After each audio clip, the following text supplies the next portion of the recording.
Assalamualaikum warahmatullahi wabarakatuh. Nama saya Nurul Syafina binti Muhammad Syuib.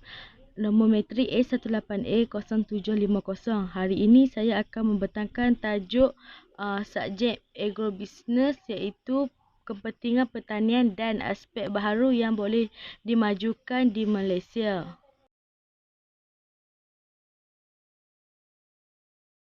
Untuk pengenalan sektor pertanian, aktiviti pertanian merupakan tonggak utama dalam negara kerana ia akan membekalkan sumber yang banyak kepada negara. Selain itu, pertanian juga dapat dilihat dari segi peladangan, peternakan dan perhutanan. Hal ini demikian kerana pertanian juga merupakan perkembangan utama dalam kebangkitan tamadun sesebuah negara dengan kewujudan penanaman dan peternakan. Seperti yang kita tahu, aktiviti pertanian terbahagi kepada 3 bahagian, iaitu pertanian pindah, pertanian kebun kecil dan pertanian ladang. Di samping itu, terdapat juga pertanian herba di Malaysia maupun di luar negara. Keadaan ini berlaku kerana herba sangat baik digunakan untuk obat tradisional seperti kacik Fatimah dan tongkat Ali.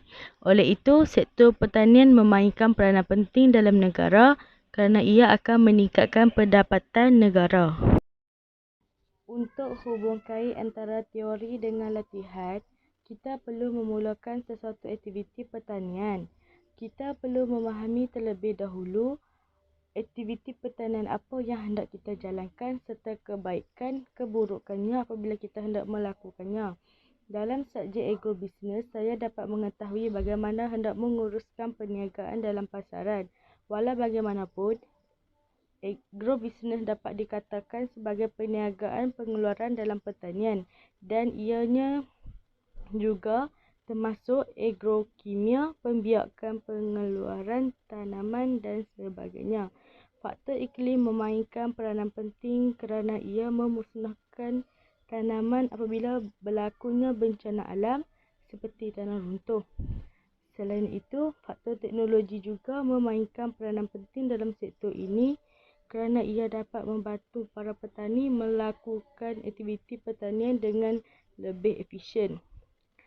Di samping itu, faktor kebersihan juga perlu dititik beratkan oleh petani dalam usaha menjayakan sektor ini. Sebagai contoh, fizikal tubuh badan pekerja perlulah sihat dan bertenaga untuk melakukan aktiviti ini. Oleh itu, keadaan ini akan menyebabkan aktiviti ini semakin berkembang dengan pesat. Seterusnya, saya akan membentangkan isu-isu atau masalah yang dihadapi dalam sektor pertanian. Seperti yang kita tahu, kebanyakan negeri kini dapat dikesan krisis penyusutan kawasan sawah padi yang tiada kawalan yang boleh mengancam pengeluaran beras yang menjadi makanan ruji masyarakat setempat. Keadaan ini berlaku kerana kawasan sawah padi telah bertukar wajah dengan pelbagai projek infrastruktur, komersial dan perumahan. Selain itu, kos penanaman padi yang semakin meningkat juga menyebabkan ramai pesawah telah menjual sawah mereka kerana mereka tidak mahu menanggung kerugian. Walau bagaimanapun, tanaman padi dan getah adalah industri ladang yang banyak menyumbang kepada pendapatan masyarakat maupun negara. Kesimpulannya, sektor pertanian adalah tonggak positif kepada masyarakat dan negara kerana banyak menghasilkan produk kepada mereka. Perternakan juga merupakan salah satu daripada aktiviti pertanian. Perternakan dapat dijelaskan sebagai satu kegiatan yang membiak haiwan-haiwan ternakan kerana ia telah diamalkan sejak zaman dahulu lagi. Walau bagaimanapun, aktiviti perternakan semakin berkurang disebabkan penyakit berjangkit seperti kuku dan mulut yang mudah dijangkiti pada ternakan, iaitu lembu, kambing dan sebagainya.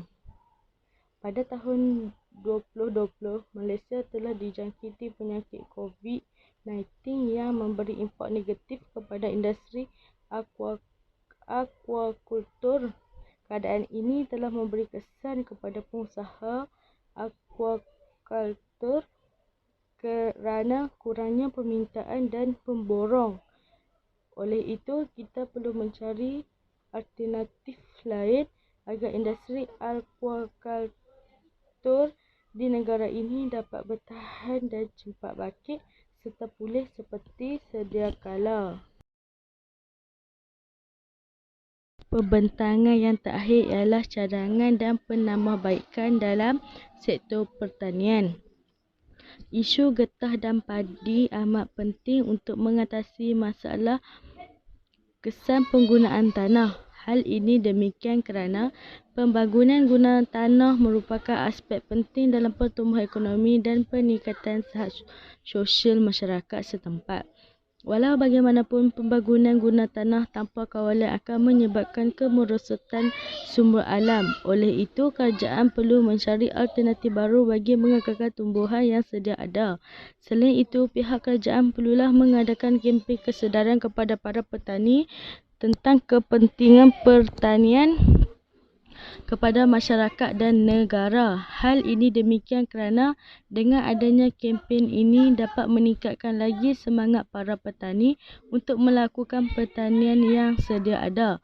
Oleh itu, Jabatan Pertanian dan Lembaga Pertubuhan Peladang di peringkat negeri perlulah memainkan peranan penting dalam memberi khidmat nasihat kepada petani, peternak dan peladang yang menguruskan konteks pengurusan kebun, sawah dan ladang serta prosedur penggunaan baja dan racun yang betul.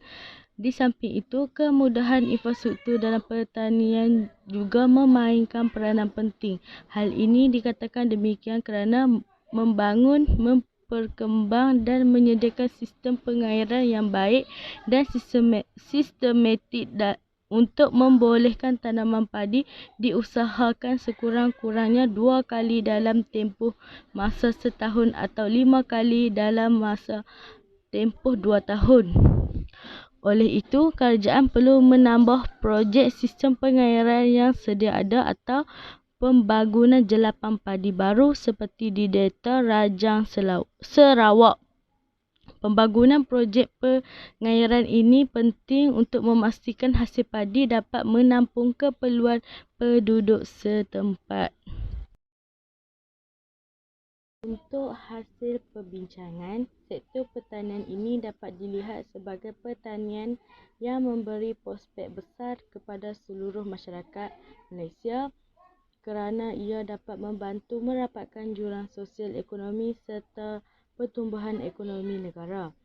Secara umumnya, apa yang kita dapat lihat, penggunaan teknologi moden yang secara meluas menyebabkan ramai petani tidak mempunyai pekerjaan. Keadaan ini akan menyebabkan produktiviti dan pendapatan mereka terjejas. Oleh itu, peranan masyarakat dalam penjagaan pertanian ini amat penting demi menjaga infrastruktur asas tani dalam negara ini kerana ia memberi impak yang baik kepada penduduk yang mengamalkan pertanian secara berperingkat mengikut prosedur yang telah ditetapkan oleh kerajaan.